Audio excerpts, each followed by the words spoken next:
once again, the director of the games, Dave Castro. You guys ready? Yep. 3,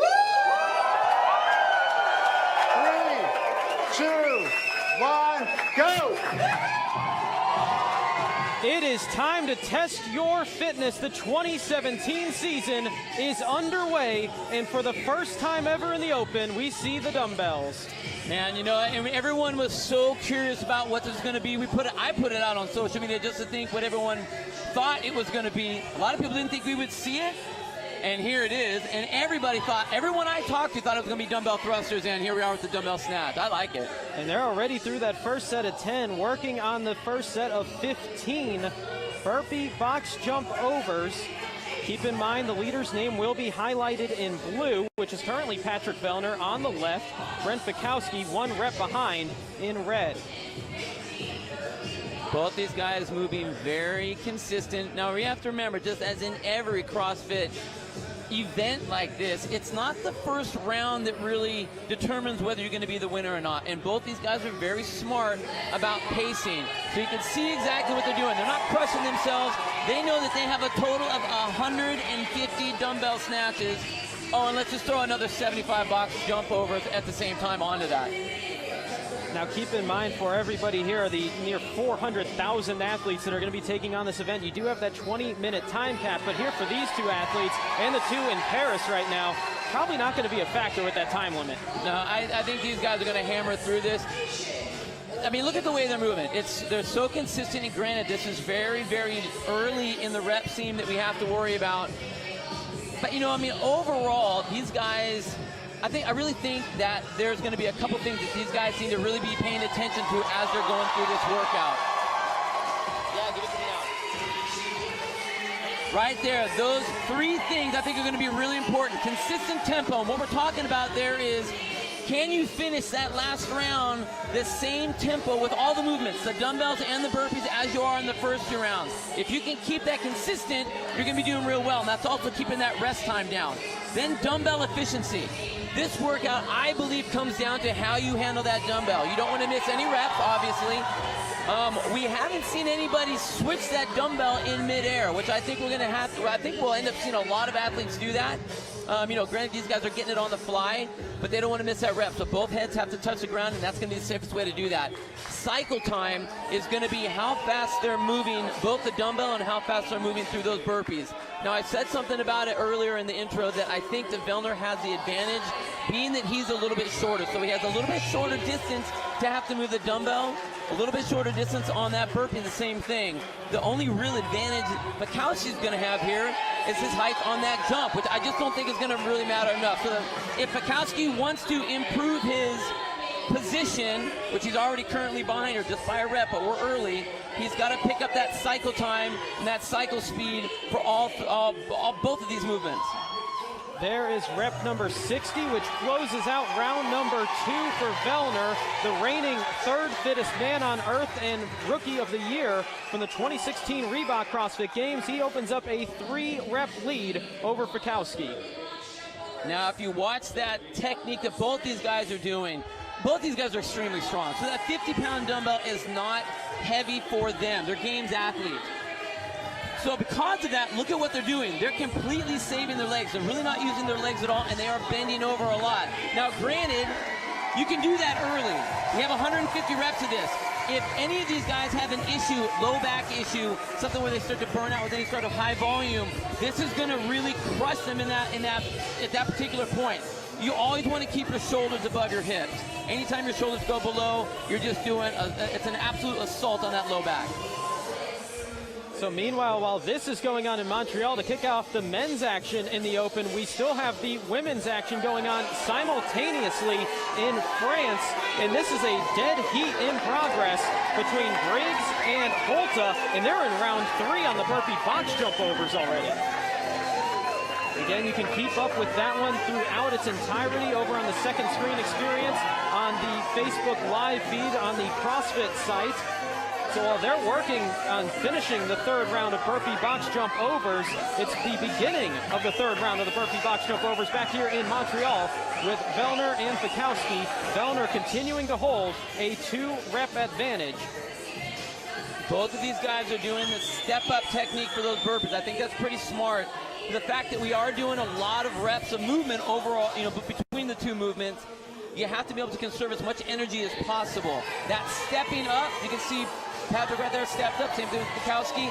Both are stepping up. That's saving them energy as they go up and over that box. Here in round number 3, working towards the magic number of 105, which is 3 reps, now 2 reps away for the reigning 3rd place finisher at the CrossFit Games. Vellner with 1 rep remaining, and he moves into round number 4, starting with 40 dumbbell snatches. And if you think about it, you get to that 4th round, you're only 60 of 150 reps of this movement. Yeah, I mean, Patrick is just approaching the halfway point of this event. Like, geez, oh man, Brent, are you kidding me? We're just getting to the halfway point. So now there's a switch. The switch is we're now doing more dumbbell snatches than we are doing the burpee box jump overs. So it's about efficiency with that dumbbell. We talked about that earlier. I still don't see anyone really switching in midair. Brent, if you look over in the white t-shirt, is switching at the bottom very quickly. So if he's going to make up time, this is exactly what the longer, taller athlete needs to do. And he's got to make up the time here because he's really struggling on the burpee box since being too tall. And that kind of plays into what we were talking about earlier, what you're throwing out there with those 3 keys, the cycle time, the efficiency, mostly that tempo, which has been pretty level throughout this entire thing for Vellner, but it's been that up and down for Fikowski thus far. Well, I mean, that's a problem, and I say that problem, quote unquote, with air quotes. Being a taller athlete, sometimes certain movements are either going to play into or out of your favor, and if it's out of your favor, your choice, the only option you really have is, okay, I just need to go faster than to make up the distance and make up the tempo. And he's doing that. If you watch the speed of that dumbbell, like he is actually starting to pick up some space on Vellner by doing that. He's got to, because he's going to start to lose it on the burpees. 5 reps remain here in the dumbbell snatches in round number 4 for Patrick Vellner. 12 remain for Brent Fikowski, working towards rep 145. 160 will be the total completion of round number 4. Now, one of the things we know about Brent Fikowski is he's a pacing master. So yes, he's behind right now in at this particular point, but like we said, just past about that halfway point. I think Brent Fikowski is looking more fresh than Vellner was on those dumbbell snatches. And again, we get into that set of 40 and that set of 50. It all comes down to those dumbbell snatches. Final 10 reps of round number 4 for Patrick Vellner. We mentioned it earlier, the first podium finisher for the men's side of Canada since 2007. He's also just the 5th men's rookie to step on the podium in the Carson era. He joins Kyle Kasperbauer, Matt Fraser, Rich Froning, Josh Bridges. That's some pretty solid company there for Vellner. I've never heard of those guys before. I don't know who those guys are. 3 reps remaining here in round number 4. Vellner now with 2 remaining. Fikowski has closed the gap just a little bit. It was about a 7-rep lead, now down to 4. And we go to the final round. 50 dumbbell snatches, 15 burpee box jump overs. We're at 8.5 minutes in, starting this 5th and final round. So you can still see that Patrick Vellner in the red shorts takes a second every single time he makes that switch. So Vellner into the 5th and final round. Fikowski is about to make his way there. That 5th and final round is underway as well in France, with Sam Briggs out in front on the right, just ahead of Kristen Holta as they do work on their set of 50 dumbbell snatches. And these are the final 10 reps, actually, for Briggs on the right side of the screen in the smaller box on the right. So Sam Briggs, the engine from England, as she's been dubbed for many years now, putting that on display here in this event. She's threatening a possible 10-minute time in this 20-minute time cap event. So impressive times going on in France, and Sam is making her way to the box for her final 15 reps. Wow, that is just impressive. We'll keep going there in France on Facebook Live on the CrossFit page. You can keep up with that in its entirety with Briggs and Holta. That final round also in progress here in Montreal. It's Vellner continuing to lead Fikowski by 9 reps, the differential. We talked about consistency of tempo. Vellner has not slowed down. He hasn't really had to increase his speed. Fikowski tried to do that. He was trying to be a little bit faster with his hand switching, but it looks like he's just starting to fatigue out a little bit. Vellner's making that advancement by just keeping that consistency. He hasn't changed from rep 10 to rep 199. 25 reps remaining overall in this workout. We're going to the number 225, the magic number, to put the finishing touches here in Vellner, who a week ago was coined by Dave Castro on an interview as a possible games champion in the future. He's wearing the homage on his socks actually here with the Dave Castro socks. But Vellner looking to start his podium defense in humongously impressive fashion. He is well out in front of Fikowski. Well, again, this isn't saying that Brent Fikowski is doing a bad job by any means, but he is at the disadvantage being the taller athlete. But I'm just so impressed with how Vellner is just staying consistent. He's being efficient with his movements all the way through. Look how low he stays on those blocks. That's saving energy. So even though he's a smaller, shorter athlete, he's saving energy and being able to continue that momentum. Final 10 reps of 17.1 for Vellner, who has just been coasting through this.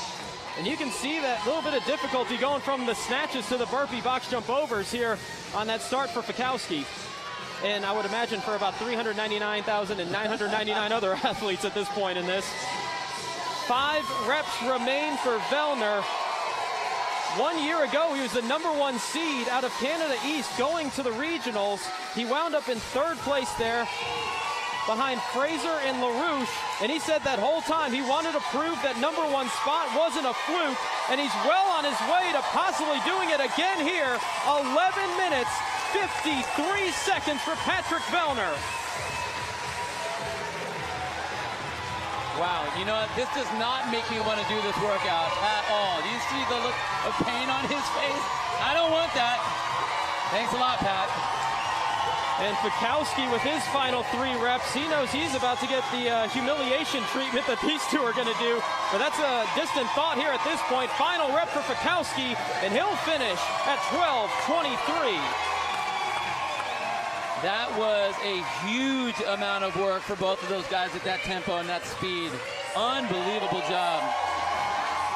Wow, we are starting off 17 in just devastating fashion on this one. This is a hard combination, and just look at the toll it's taken on 2 of the 4 fittest men on earth from 1 year ago. Yeah, you know, the fact that they have that tiebreaker where you don't want to go slow, you don't want to break anything up because it's when you finish the round. So these guys have been also doing that, you know, trying to keep that up. They're trying to keep themselves going as fast as possible. Wow. And it was this looks like it still hurts. Yeah, and it was that consistency, like you mentioned at the start of it, that gave the win to Vellner here in this matchup. And we'll take a look back at what happened here in this heat. 17.1 on our replays, presented by 511.